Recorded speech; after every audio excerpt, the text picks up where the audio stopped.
Est-ce que tu sais que tu payes la taxe foncière de ton bailleur? Est-ce que tu sais que quand tu es propriétaire immobilier ici en Allemagne, la taxe foncière, tu la fais payer par ton locataire? Est-ce que toi, tu sais que étant locataire, tu as eu à payer la taxe foncière de ton bailleur? Je suis sûre qu'il y a beaucoup de personnes qui ne savent même pas qu'elles payent la taxe foncière de leur bailleur, qui sont aujourd'hui locataires. Et si tu leur poses la question, ils vont te dire forcément non. Alors que si, en tant que locataire, tu payes la taxe foncière de ton bailleur. Aujourd'hui, en tant que propriétaire, pour les biens immobiliers que j'ai en location, les locataires me payent la taxe foncière. Comment est-ce que ça se fait? Qu'est-ce que c'est que la taxe foncière? Quels sont les différents types de taxes foncières? Combien est-ce qu'on paye? Comment est-ce qu'on paye? Et comment est-ce qu'on la récupère du locataire?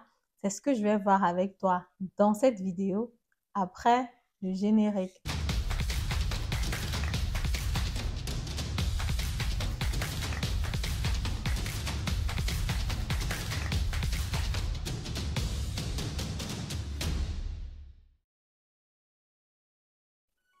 Alors, salut à toi. Bonjour, mon nom c'est Madeleine Ntedem. Je suis investisseur immobilier, entrepreneur dans le domaine de l'immobilier, auteur du livre Devenez millionnaire avec l'immobilier.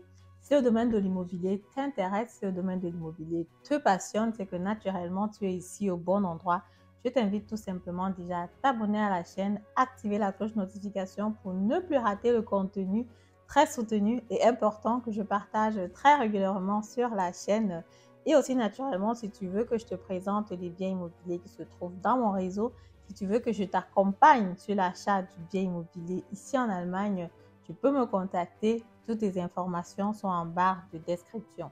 Il y a des personnes qui préfèrent commencer par une formation en ligne pour comprendre déjà comment ça se passe, pour voir si elles peuvent se lancer, si elles remplissent déjà toutes les caractéristiques, à quoi est-ce qu'il faut faire attention quand on se lance sur l'achat du bien immobilier. J'ai une formation en ligne qui est hébergée. Donc, du coup, tu as la possibilité aussi de prendre la formation en ligne. La formation en ligne te donne droit à l'intégration dans un groupe WhatsApp et aussi naturellement une séance de consultation avec moi. Alors, rentrons donc sur le vif du sujet. Alors, point numéro un, la taxe foncière. C'est quoi la taxe foncière? Le mot en allemand, c'est Grundsteuer. À ne pas confondre avec le Grunderwerbsteuer. J'avais déjà fait une vidéo où j'expliquais la différence. Je te la mets en bas de la description pour que tu puisses regarder. Voilà, la taxe foncière, tu la payes chaque fois que tu achètes une parcelle de terrain. Quand tu es propriétaire d'un bien immobilier, donc que ce soit un terrain, une maison habitable, un appartement, tu vas payer la taxe foncière. L'État, naturellement, se réjouit toujours de cette taxe foncière parce qu'effectivement, cet argent va servir pour entretenir les routes, les écoles, les crèches, toutes les infrastructures que vous voyez que nous avons ici en Allemagne. Et aussi, naturellement, cette taxe foncière donc, va être récupérée par la commune où se trouve le bien immobilier. Ça veut donc dire que si tu achètes un bien immobilier, je ne sais pas moi, dans une ville différente ou dans un état différent, la taxe foncière, tu vas payer dans cet état-là, dans l'état où se trouve ton bien immobilier. Dans l'état où se trouve le bien immobilier, le montant va être différent et selon aussi le type de bien immobilier, le montant à payer va être différent. Et c'est ça que je vais t'expliquer dans le point 4 de la vidéo. Donc, reste bien jusqu'à la fin de la vidéo si tu veux comprendre tous les processus. Qu'est-ce que c'est? À quoi ça sert? Combien est-ce qu'on paye? Pourquoi est-ce qu'on paye? Le point numéro 2, c'est dans le type de taxe foncière qu'il y a ici en Allemagne. Il y a deux types de taxes foncières, Grundsteuer. Le premier type, donc, c'est la Grundsteuer A. A, c'est mis pour agrar, ça veut donc dire tout ce qui est agricole. Donc, quand tu as une parcelle de terre qui va peut-être servir pour cultiver les champs, on a par exemple beaucoup de champs de maïs ici chez moi à côté au village, dans le Brandenburg. Parfois, quand vous roulez, vous voyez des parcelles où on est en train de cultiver. Ça, c'est donc le propriétaire donc, de ces parcelles va payer donc la Grundsteuer A, qui va être un peu plus moins cher que la Grundsteuer B, que je vais vous expliquer tout à l'heure, qui va être appliquée sur les propriétaires voilà, de biens immobiliers, de maisons, d'appartements. Voilà, donc tu as bien compris, on a donc deux types de taxes foncières, la A, A qui veut dire agricole ou bien agra en allemand, et B qui veut dire bebaut, ça veut donc dire construit en allemand. Donc ça veut dire que la parcelle de terre était là au début et quelque chose a été construit dessus. Ça peut être une maison double jumelle, Reihenhäuser, Doppelhaushälfte. Ça peut être aussi voilà, des appartements, mais de toutes les façons, la terre n'est plus vierge, quoi. Il y a un truc qui est construit dessus, donc B pour bebaut. Ça veut donc dire que voilà, il y a quelque chose qui est construit dessus et là, tu vas payer un montant qui va être un peu plus élevé que si c'était juste pour être cultivé. Et pour finir, donc, on a la taxe foncière C qui n'est pas encore applicable actuellement. Elle est planifiée pour 2025, c'est encore en train d'être discuté parce qu'elle va être plus chère que les deux premières taxes dont j'ai parlé. En fait, c'est une taxe qui va être mise sur pied pour les parcelles de terrain qui se trouvent dans des endroits où on habite déjà, qui peuvent déjà être construits. On a déjà une autorisation de construction là-dessus dans un Bauplan, mais qui n'a pas encore été vendu. Du coup, c'est donc pour amener les personnes qui ont ce type de parcelles de terrain dans les quartiers qui sont déjà habitables, éviter aussi la spéculation parce qu'effectivement, tu peux acheter ou bien l'État va du fait que, la politique va du fait que tu as peut-être acheté une parcelle de terrain dans un endroit qui s'est développé. Et maintenant, vu que tu sais que le terrain prend en valeur chaque année, tu préfères donc déjà de garder déjà cette parcelle de terrain-là pour vendre plus tard à une valeur qui est plus élevée pour pouvoir avoir une plus-value plus importante. Donc, du coup, l'État a envie de, voilà, la politique a envie de s'initier un peu à l'intérieur et pour dire, OK, quand tu achètes une parcelle de terrain dans un quartier qui est habitable ou dans un quartier qui est déjà en pleine construction, que tu construis immédiatement, quoi. Soit tu construis, tu habites à l'intérieur ou tu construis, tu mets en location, que de laisser le terrain sur place pour après faire une certaine vente aux enchères là-dessus. Je pense que c'est quelque chose qu'on trouve beaucoup chez nous au pays. Par exemple, à Douala, à Yaoundé, il y a beaucoup de terrains qui sont abandonnés dans des endroits qui sont prisés comme à Aqua et qui ne sont plus vraiment à des prix accessibles aujourd'hui, quoi. Et ce sont les prix, ce sont les terrains qui ont été achetés, voilà, à l'époque ou alors qui appartiennent aux autochtones ou qui ont été achetés à l'époque à des prix minables ou alors dérisoires, si on peut dire ça comme ça. La personne a donc gardé le terrain pour après un certain nombre d'années revendre le terrain à une valeur voilà, qui va être plus élevée. Donc du coup ici en Allemagne, si tu veux faire ça, c'est quelque chose qui est possible, mais il faut donc savoir que l'État est en train de vouloir dire, OK, à partir de 2025, si tu as une parcelle qui est déjà dans un coin qui est habitable et que tu as attendu pour que le prix augmente, pour que tu puisses vendre cher, là tu récupères une bonne partie. Il faut savoir aussi que la taxe foncière qui sera donc appliquée sur ce terrain-là va être plus élevée que la taxe foncière normale que tu aurais pu payer et ce serait donc la Grundsteuer-C qui va être mise en application éventuellement à partir de 2025.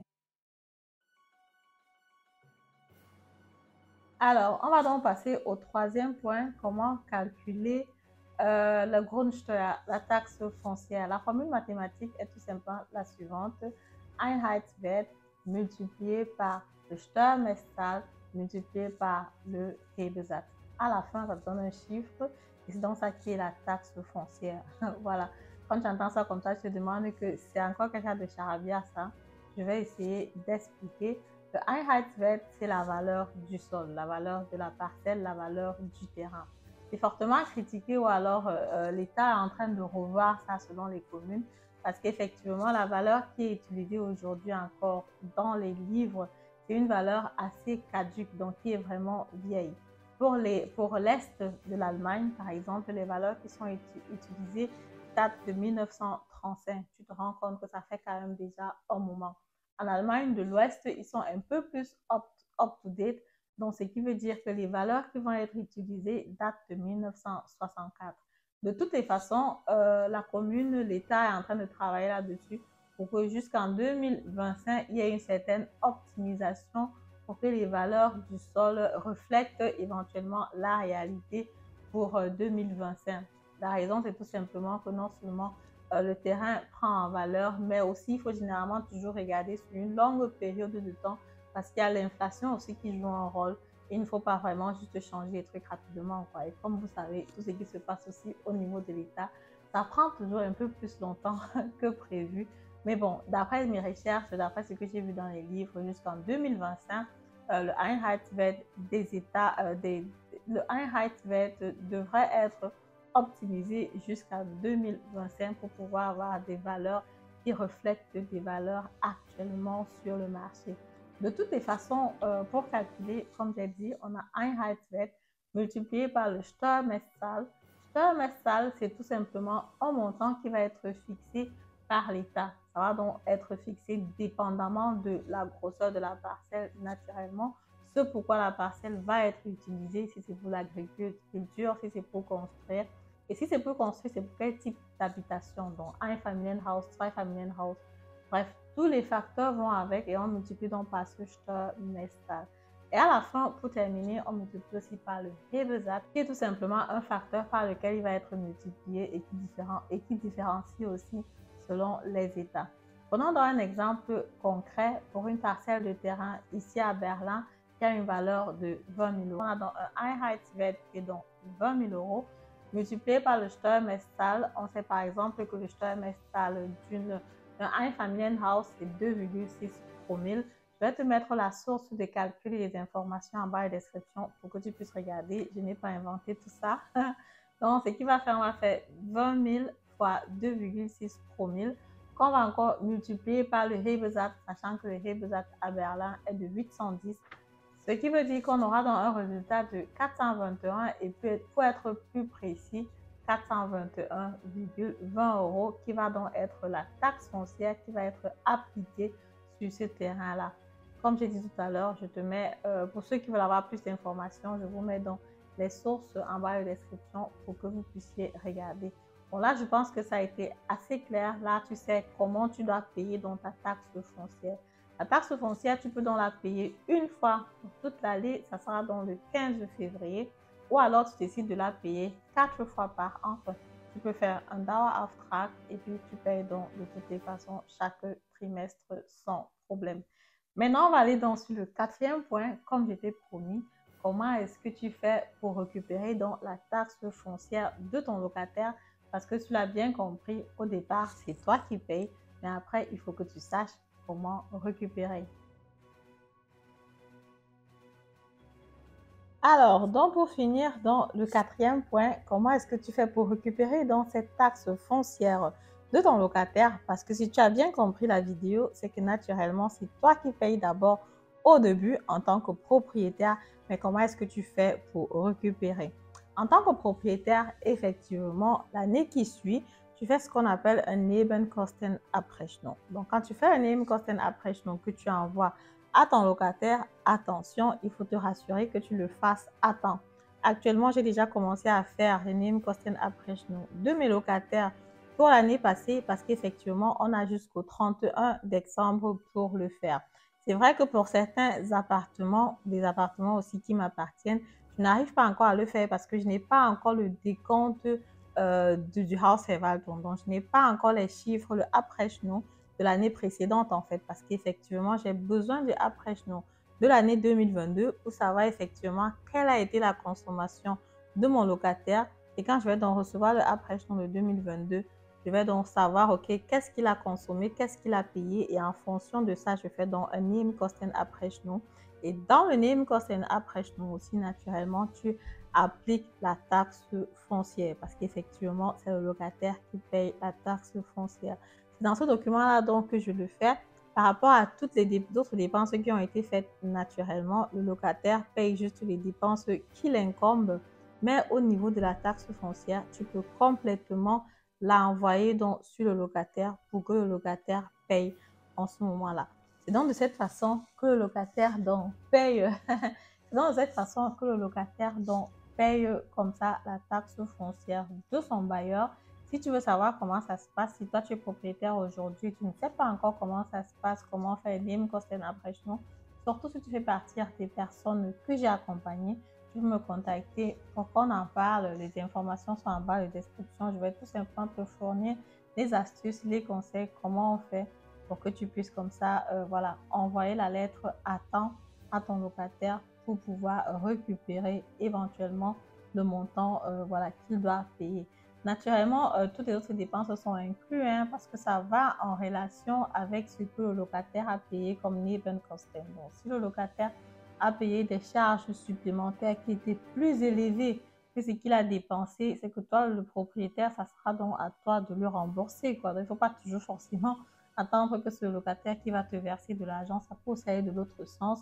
Ça dépend justement des frais supplémentaires qu'il a eu à payer tout au long de l'année.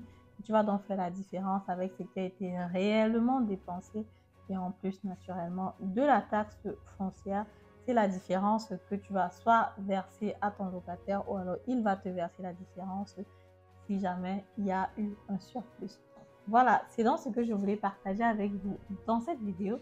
Si la vidéo vous a plu, comme d'habitude, je vous invite à me mettre un pouce en haut, commenter la vidéo, partager massivement la vidéo. Comme je disais tantôt, je suis sûre que c'est une information que plusieurs personnes qui sont propriétaires ne savent même pas, ou alors des personnes qui veulent se lancer ont certainement besoin de cette information-là. Pour se lancer, partage, partage, partage.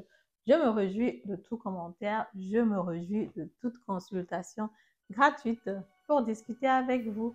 Merci de m'avoir écouté jusqu'ici et à très bientôt pour la prochaine vidéo. Bye bye!